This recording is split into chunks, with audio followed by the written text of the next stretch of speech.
Well, hey there guys, and welcome back. On this week's show, we've got part 2 of our updates.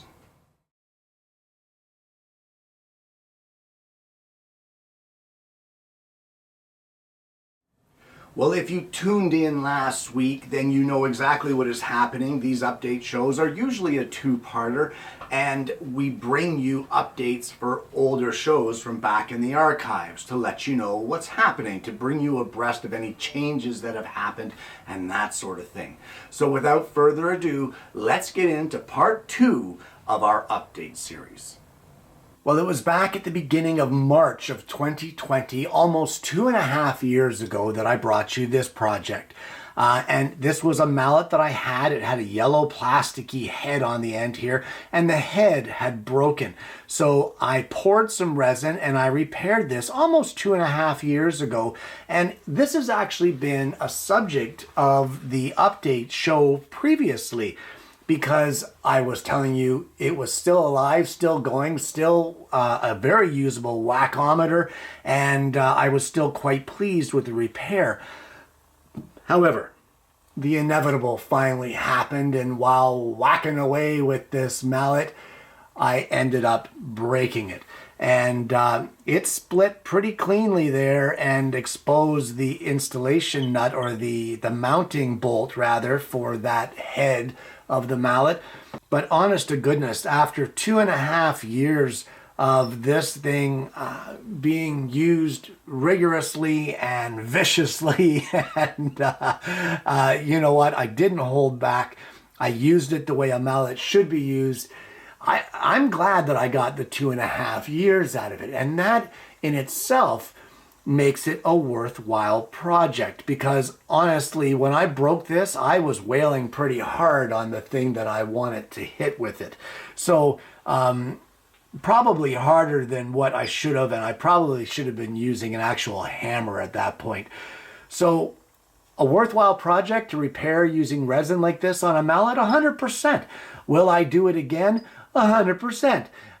Will I wail on it as hard as what I did? You know what? Yeah, I will. 2.5 years I got out of this. It was a blast to turn. It was a blast to make. I'm going to bust that bolt out of there, and I'll make a new one. I'll do it again. But just so you know, it finally broke. Well, back in June of 2021, I brought you this project. And it's a wonderful project. And for those of you who don't know what this is a ruler safety handle. It has rare earth magnets embedded in it.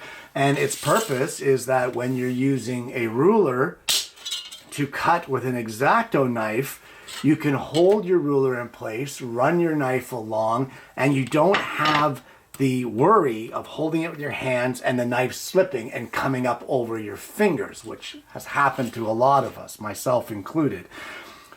So this safety handle allows you to hold the ruler in place firmly where you want it. It's all magnetized on there.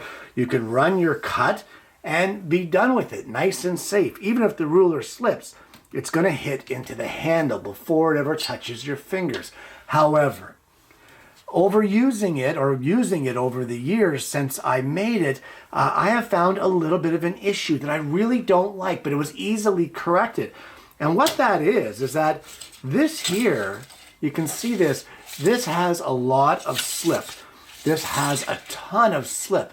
So when you're holding it with the ruler or with the handle, there isn't as much control. You can push down on that all you want. You can push down until the cows come home, and there's still the ability for it to slip out of the way.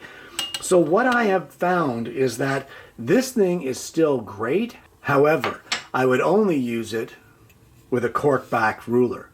That cork on the back of the ruler really helps to grip on whatever it is that you are working with. There's not as much, like there's still some slip, but it doesn't spin like what the other one does. The other one just spins and spins. So that cork goes a long way to being able to hold that ruler in place. And it wouldn't hurt, you know, to get yourself some cork from your local stationery store and to actually adhere, choose a ruler specifically for cutting, and adhere cork to the back of your ruler. Adding cork to the back of your ruler for drawing lines or measuring or cutting is a great way to give it some anti-slip properties, and you can hold it tightly in place there, still have the safety of the handle, but not have to worry about the slip of the pure metal ruler. It just doesn't slip like that. So something to keep in mind, guys, if you're going to make one of these safety handles, maybe consider getting yourself a cork back ruler to use it with. Well, it seems like forever ago that I brought you this. It was October of 2015, over 7 years ago, that we made our dowel making jig. And this jig has been absolutely phenomenal over the years. One of the best jigs I've ever made here on the show.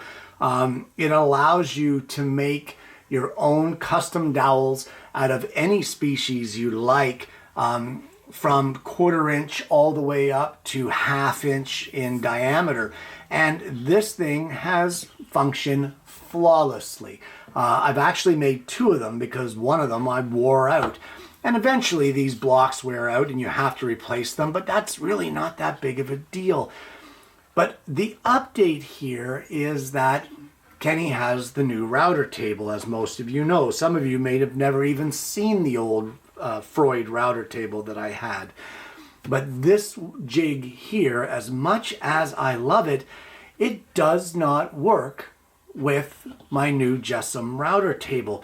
The reason being that the dust chute is angled, and because of that, as the dowel comes through the exit port at the back of the jig, it ends up hooking on that dust port and jamming, and it really causes an issue.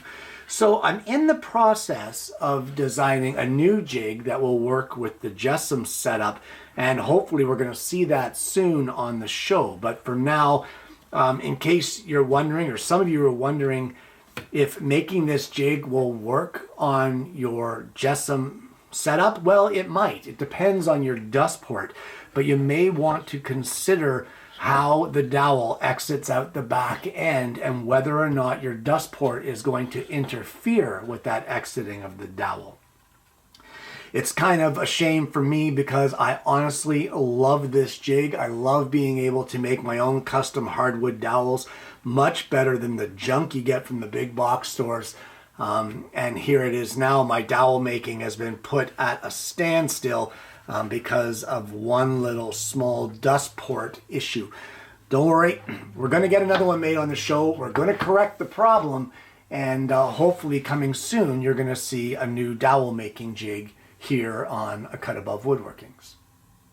Well, once again, it seems like forever ago. In fact, it was way back in February of 2016 that I brought you this.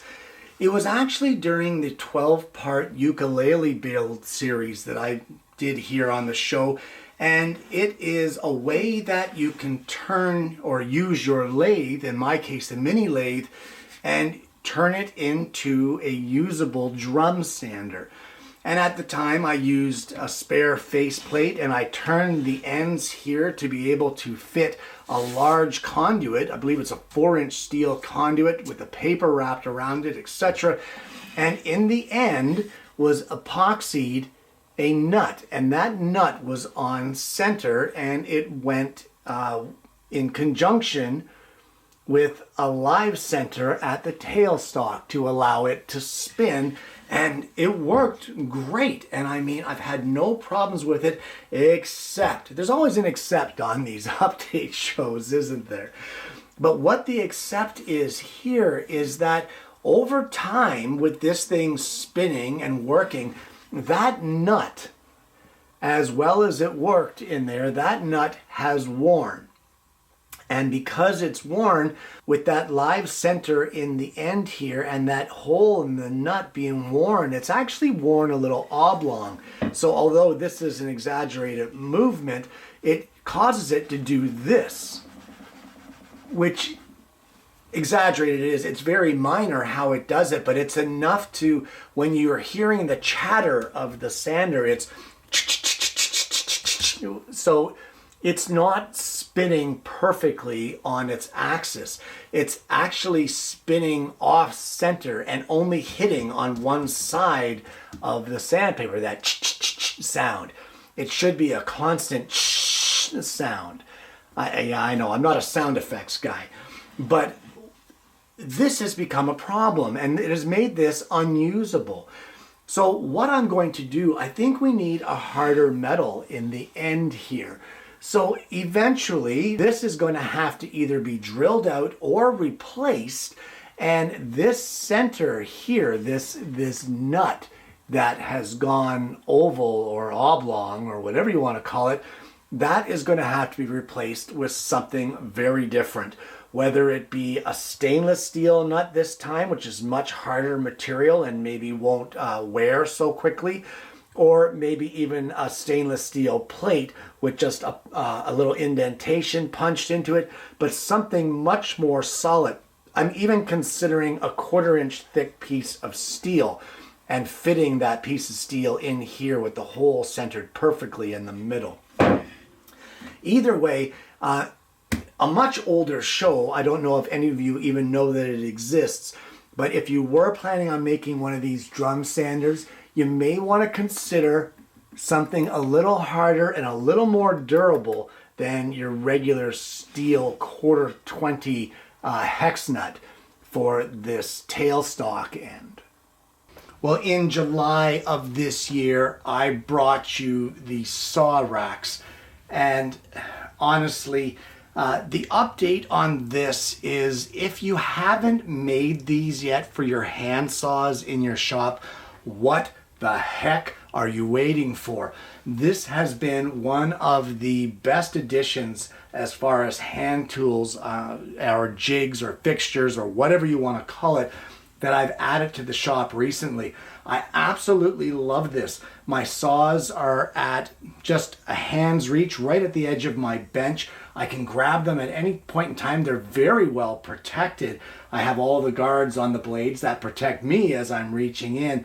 But anytime I want a saw, it's just reach in, take it out, use it. When you're done with it, I can very easily just place it back. And again, it's fully protected no matter what side I take them from. Very accessible. It's very easy to see what saw is what.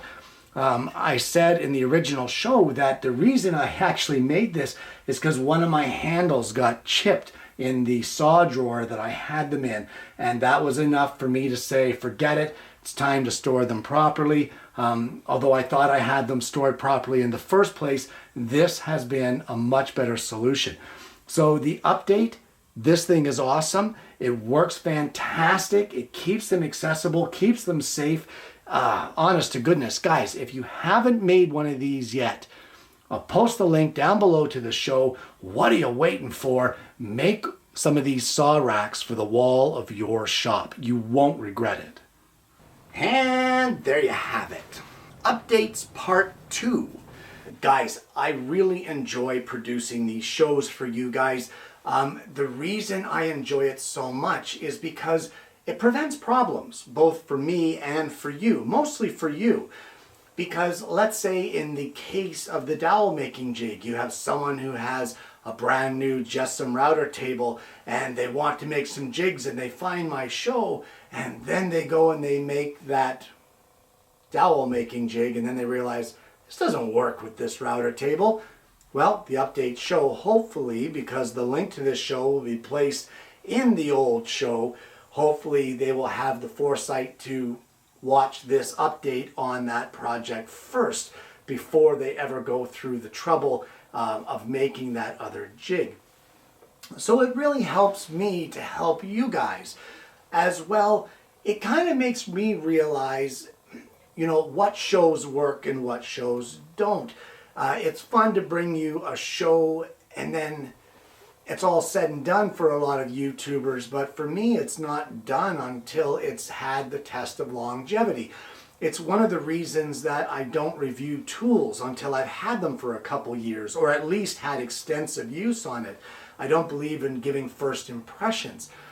And in a lot of cases with the show, with the projects that I make, it is nothing but first impressions because it hasn't taken the the test of time. It hasn't gone through that longevity thing. So over time, I don't know how it works. So it's great to be able to come back, revisit those old shows, and be able to give you the updates so that you know, is this worthwhile? What do I need to tweak? What do I need to change? Etc., etc. And it's good for me because I like walking down memory lane like that. There's a lot of memories associated with each one of these shows. And there's always little bits and pieces that I pick out, that things that happened during that build or that sort of thing. On a side note, along with memories, it's the same sort of thing with me with all of my scrap. As a lot of you know, I heat the shop with a wood stove, and, well, you know what? I keep all my scrap offcuts for kindling to start that fire. And as I'm going through throwing kindling into the stove, a lot of memories come back because I recognize pieces that I've cut. And I remember that project. That was a great project. I had a lot of fun with that. I should really do something like that again. So, although this has nothing to do with the update show, it's great to be able to come through the update show with you because it brings back a lot of memories for me and it's a lot of fun for me. Guys, I want to thank you so much for tuning in. If you haven't already, please consider liking and subscribing to the channel. You click that bell and then you're not going to miss the notifications of future episodes of the show or future updates. Either way, guys, I want to thank you so much for tuning in. I hope you've enjoyed today's program. I hope you found the content to be useful for you. And more importantly, I hope you're going to join me again next week when I bring you yet another Alternative Tuesdays.